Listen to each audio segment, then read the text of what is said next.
Halo teman-teman, selamat datang kembali di kanal Boruto 2 Blue Vortex Fan Theory. Dalam video ini admin akan membuat sebuah alur cerita dari Boruto yang bersumberkan dari beberapa teori dan spekulasi, kemudian admin rangkum menjadi alur cerita, agar kalian lebih menikmati videonya. Jadi, kalau begitu langsung saja kita ke videonya, tapi sebelum itu tonton dahulu video kita sebelumnya yang ini, dan jangan lupa juga untuk like, subscribe, dan share, serta bantu kami menuju 5.000 subscriber. Jika sudah, ayo kita lanjutkan alur cerita teori Boruto 2 Blue Vortex ini.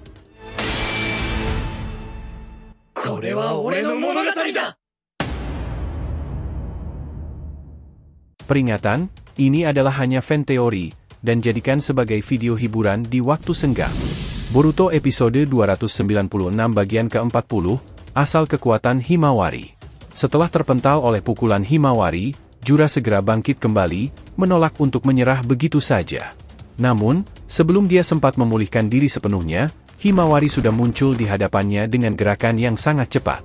Dalam sekejap, Himawari melancarkan serangan yang mengingatkan pada adegan epik antara Gai dengan Madara dalam mode Rikudonya, memukul Jura dengan kekuatan yang luar biasa. Jura, dalam ketidakberdayanya, menyadari bahwa kekuatan dan kecepatan Himawari yang semakin meningkat membuat situasi semakin sulit.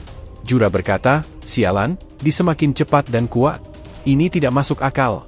Dalam kemarahan yang tumbuh karena serangan terus-menerus dari Himawari yang dirasuki monster iblis kelinci, Jura terpaksa mengeluarkan lebih banyak energi inti tubuh Jubi. Ledakan energi yang dihasilkan menghantam Himawari dengan kekuatan yang cukup besar, memaksa Himawari terpental jauh dari tubuh Jura, memberi Jura kesempatan untuk bernafas sejenak dan mempersiapkan langkah selanjutnya. Sebuah pendapat menarik muncul dari admin yang menyimpulkan bahwa energi biju yang dimiliki oleh Himawari mungkin luput dari pandangan Momoshiki, atau kemungkinan energi itu baru bangkit setelah time skip 3 tahun. Argumen ini didasarkan pada peristiwa dalam manga Boruto Bab 4, di mana Momoshiki menggunakan mata Byakugannya untuk melihat sumber cakra Naruto. Saat itu, Momoshiki hanya melihat cakra Kurama yang terkonsentrasi di Naruto, yang saat itu sedang berada bersama Boruto, karena memergoki Boruto menggunakan alat sains ninja dalam ujian Chunin. Kehadiran energi biju dalam diri Himawari mungkin belum terdeteksi pada saat itu, menimbulkan spekulasi bahwa itu adalah perkembangan baru yang terjadi setelah peristiwa dalam cerita Boruto 2 Blue Vortex. Tetapi bukan itu saja yang menarik, di samping kemampuan bertarung yang hebat, Momoshiki juga dikenal karena kemampuannya meramal masa depan menggunakan mata Byakugannya. Dalam episode 64 Boruto Naruto Next Generation, Momoshiki meramalkan masa depan yang sangat menarik bagi Boruto. Namun, Momoshiki juga mengekspresikan ketidaksenangan terhadap Naruto dan berkata, "Menyedihkan sekali, meskipun kau memiliki kekuatan sebesar itu, kau tidak akan mewarisikannya ke generasi selanjutnya." Hal ini menunjukkan bahwa kekuatan yang dimiliki Naruto tidak akan secara otomatis diwariskan kepada generasi berikutnya, termasuk Himawari di era Boruto Naruto Next Generation hingga kepergian Kurama.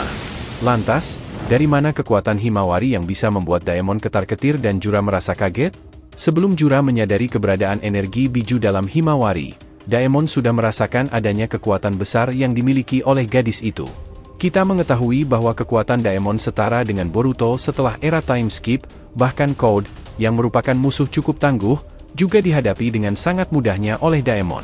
Dengan demikian, jika energi yang dirasakan oleh Daemon hanya berasal dari salah satu biju ekor 1-9, tidak akan cukup untuk membuatnya merasa khawatir. Selain itu, pernyataan Jura bahwa Himawari adalah inkarnasi dari biju menambahkan misteri. Inkarnasi dalam Kamus Bahasa Indonesia mengacu pada penjelmaan roh dalam wujud makhluk lain, seperti manusia. Oleh karena itu, admin menyimpulkan bahwa energi yang dimiliki Himawari bukanlah cakra biju biasa, melainkan mungkin merupakan perwujudan monster iblis kelinci milik Kaguya Otsutsuki, sebuah kekuatan yang jauh lebih besar dan mengancam. Kembali ke medan pertempuran yang semakin memanas antara Himawari dan Jura, ledakan energi yang dilakukan oleh Jura berhasil membuat Himawari terpental beberapa langkah. Namun, tanpa membuang waktu, Jura segera memulihkan dirinya dan siap melanjutkan pertarungan. Dia mengakui dalam hati bahwa Himawari jauh lebih kuat daripada yang dia perkirakan sebelumnya. Jura berkata, "Bocah itu sangat merepotkan, aku tidak menyangka jika kekuatannya akan sebesar itu. Aku harus bergerak cepat dan kemudian mencari informasi mengenai Naruto." Meskipun terkesan oleh kekuatan Himawari, Jura tetap fokus pada tujuannya untuk mencari Naruto. Dia menganggap Himawari sebagai penghalang yang harus diatasi sebelum dia dapat melanjutkan pencariannya. Dengan kekagumannya atas kemampuan yang ditunjukkan oleh Himawari, Jura menyadari bahwa dia harus bertindak cepat dan mencari informasi tentang Naruto, yang diyakininya merupakan kunci untuk menyelesaikan tujuannya.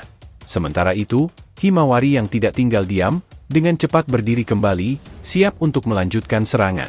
Dengan kekuatan dari monster iblis kelinci, dia meluncur menuju Jura, menunjukkan kekuatan yang sangat besar yang dia miliki. Ketika dia mendekati Jura dengan kecepatan yang luar biasa, mata Byakugannya memungkinkannya untuk memperhatikan setiap gerakan musuh, memberinya keunggulan dalam pertempuran, sehingga tinjuan yang dilancar Jura tidak ada yang mengenai Himawari. Jura mengakui bahwa Himawari adalah lawan yang luar biasa, bahkan serangannya tidak mampu mengenainya. Jura berkata, dia sangat merepotkan, seranganku tak bisa mengenainya. Himawari berkata dengan suara menggeram, kau jangan banyak bicara. Namun, Himawari tidak banyak bicara, melainkan langsung melancarkan serangan balik dengan kekuatan penuh. Dengan gerakan yang cepat dan efisien, dia berhasil membuat Jura terjatuh ke tanah.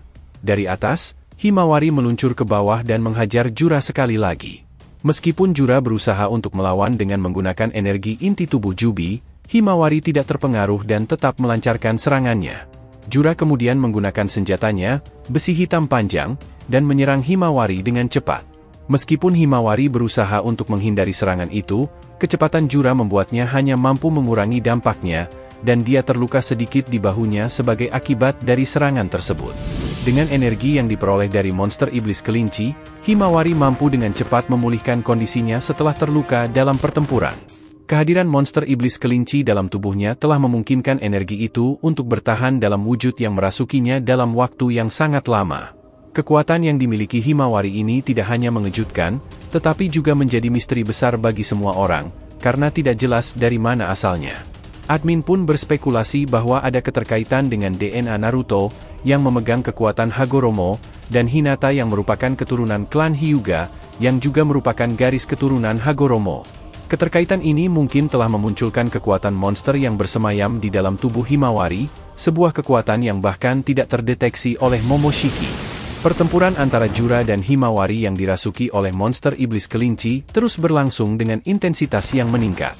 Keduanya saling bertarung dengan kekuatan dan strategi masing-masing, sementara energi yang dipancarkan oleh Himawari semakin tidak terkendali. Di sisi lain, Boruto dan lainnya masih berjuang melawan Hidari, tetapi keduanya terus menunjukkan ketangguhan yang mengancam. Apakah mereka akan berhasil memukul mundur Jura dan Hidari, atau malah keduanya akan memanggil bantuan tambahan dalam mencari Naruto Uzumaki, seperti Matsuri dan Bak? Semua pertanyaan ini akan dijawab dalam episode berikutnya. Terima kasih telah menonton video alur cerita teori Boruto episode 296 bagian ke-40, Asal Kekuatan Himawari. Jangan lupa untuk like, subscribe, dan share. Semoga membuat kanal YouTube Boruto to Blue Vortex Fan Theory semakin berkembang. Jika sudah, terima kasih, dan sampai bertemu di video alur cerita teori berikutnya.